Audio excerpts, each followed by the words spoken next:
الحمد للہ وکفا وسلام علی عبادہ الذین اصطفیٰ اما بعد۔ الحمدللہ سونے کی 40 سنتیں بیان ہوئی، پھر نیند سے اٹھنے کی 7 سنتیں بیان ہوئی۔ آج بیت الخلاء جانے کی 32 سنتیں اور آداب بیان ہوگی۔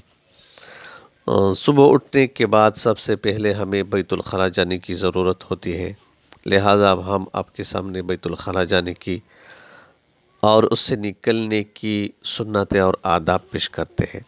اگر ہم ان سنتوں اور آداب کا خیال رکھیں گے تو ہماری اپنی ضرورت پوری کرنا بھی اللہ کی رضا کا سبب بن جائے گا اور اس کا ثواب بھی ملے گا۔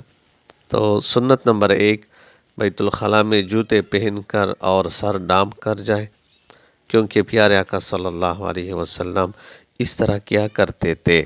مسند احمد اعلیٰ السنن۔ جس چیز پر اللہ کا نام لکھا ہو اسے بیت الخلاء میں نہ لے جائے، البتہ اگر جیب کے اندر ہو تو کوئی حرج نہیں۔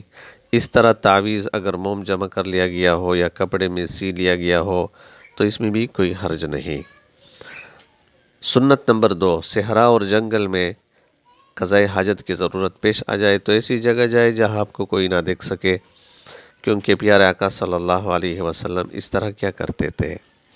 سنت نمبر 3، پیشاب کرنے کے لیے نرم زمین تلاش کرے تاکہ پیشاب زمین میں جذب ہو جائے اور چینٹے نہ اڑے۔ ترمذی شریف کی روایت ہے۔ یہ کل 3 سنتیں بیان ہوئی، انشاءاللہ باقی آئندہ بھی بیان ہوگی۔ اگر آپ کو یہ سلسلہ پسند ہو، پیارے آقا صلی اللہ علیہ وسلم کی سنتیں جو کہ ہماری زندگیوں میں آ جائے اور ہماری زندگی سنت سے منور ہو جائے، تو چینل کو سبسکرائب کرے اور آگے شیئر بھی کرے تاکہ سب مسلمانوں کو یہ پیغام پہنچے اور اس پر عمل کرے۔ جزاکم اللہ۔